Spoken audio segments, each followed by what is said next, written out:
Hi అండి, నమస్తే. నేను మీ శ్రీలక్ష్మి. వెల్కమ్ టు చిన్ని కిచెన్ అండ్ వ్లాగ్స్. టుడే మన రెసిపీ వచ్చి బెండకాయ కురుకురేని ఎలా ప్రిపేర్ చేసుకోవాలో మీకు చూపించబోతున్నానండి. వీటిని డైరెక్ట్గా ఇలాగే తినేయొచ్చండి, లేకపోతే మనం ఏదైనా పప్పు, రసం, సాంబార్ ఇలాగా ప్రిపేర్ చేసుకున్నా కూడా సైడ్ డిష్గా నంచుకున్నట్లయితే చాలా బాగుంటుంది. ఇంటికి రిలేటివ్స్ వచ్చినప్పుడు ఇలా చేసి పెట్టినట్లయితే మీరు ఇంట్లో చేశారా లేకపోతే బయట నుంచి తీసుకొచ్చారా అని అడుగుతారండి, అంత బాగుంటాయి.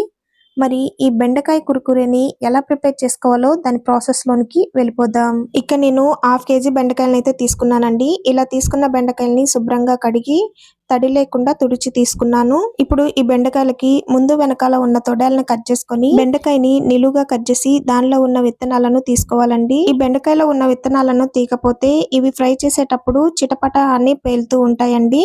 కాబట్టి ఇలాగా బెండకాయలో ఉన్న విత్తనాలను తీసేసుకోవాలి. ఇప్పుడు ఈ బెండకాయని 3 పీసెస్ గా కట్ చేసుకోవాలండి. నేను తీసుకున్న బెండకాయలు చిన్నవిగా ఉన్నాయి కాబట్టి 3 పీసెస్ గా కట్ చేసుకున్నాను.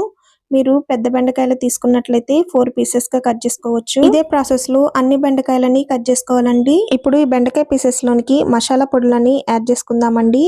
4 టీ స్పూన్ శనగపిండి, 2 టీ స్పూన్ బియ్యపిండి, 1 టీ స్పూన్ ధనియాల పొడి, 1 టీ స్పూన్ జీలకర్ర పొడి, 1 teaspoon garam masala, half teaspoon chaat masala, 1 teaspoon కారం, half teaspoon salt, half బద్ద నిమ్మరసంని పిండుకొని చివరిగా దీనిలోనికి 1/2 టీ స్పూన్ పసుపుని వేసుకొని ఈ మసాలా పొడులు మొత్తం బెండకాయ పీసెస్ కి పట్టే విధంగా మిక్స్ చేసుకోవాలి. ఇప్పుడు వాటర్ని కొంచెం కొంచెంగా స్ప్రింకిల్ చేసుకుంటూ ఈ మసాలాలు బెండకాయ పీసెస్ కి పట్టే విధంగా మిక్స్ చేసుకోవాలండి.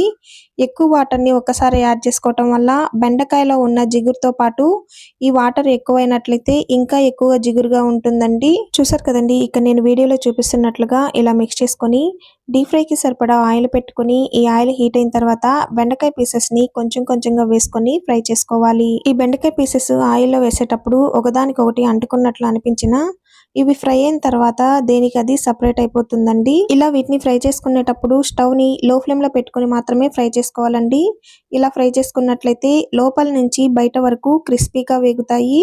ఇలా ఇవి ఫ్రై అయ్యి కలర్ చేంజ్ అయిన తర్వాత ఆయిల్లో నుంచి సపరేట్ చేసుకున్నట్లయితే మన బెండకాయ కురుకురే రెడీ అయిపోయినట్లేనండి. మరి మీరు చూసారు కదండి, చాలా తక్కువ టైంలో అయితే ఈ బెండకాయ కురుకురేని రెడీ చేసుకున్నాం కదా. ఇంట్లోనే ఇంత హెల్దీగా ప్రిపేర్ చేసుకున్నప్పుడు మనం బయట మార్కెట్ లో కొనటం దండగండి. బయట మార్కెట్ లో ఎక్కువ మనీ పెట్టి కొనే బదులు ఇంట్లోనే చాలా తక్కువ ఖర్చుతో వీటిని ప్రిపేర్ చేసుకోవచ్చండి. ఇవి ఎంత క్రిస్పీగా ఉన్నాయో మీకు కూడా వినిపిస్తుంది కదా. ఒకవైపు వర్షం పడుతున్నప్పుడు ఇలా వీటిని వేడివేడిగా వేసుకుని తినండి, టేస్ట్ చాలా బాగుంటుంది. ఇవి విడిగా తినడానికే కాదండి, అన్నంలోనికి సైడ్ డిష్ గా కూడా నంచుకోవచ్చు. మరి మీకు ఈ బెండకాయ కురుకురే రెసిపీ నచ్చిందని అనుకుంటున్నాను. నచ్చినట్లయితే తప్పకుండా ట్రై చేసి ఎలా వచ్చిందో మీ అభిప్రాయాన్ని కామెంట్ రూపంలో తెలియచేయండి. ఇలాంటి మరిన్ని ఇంట్రెస్టింగ్ రెసిపీస్ కోసం మన ఛానల్ ని సబ్స్క్రైబ్ చేసుకొని పక్కనే ఉన్న బెల్ ఐకాన్ ని టచ్ చేసినట్లయితే నేను పెట్టే ప్రతి వీడియో నోటిఫికేషన్ ద్వారా మీ హోమ్ పేజ్ కి వస్తుంది. మరి మరో కొత్త రెసిపీతో మళ్ళీ కలుద్దాం. Thanks for watching.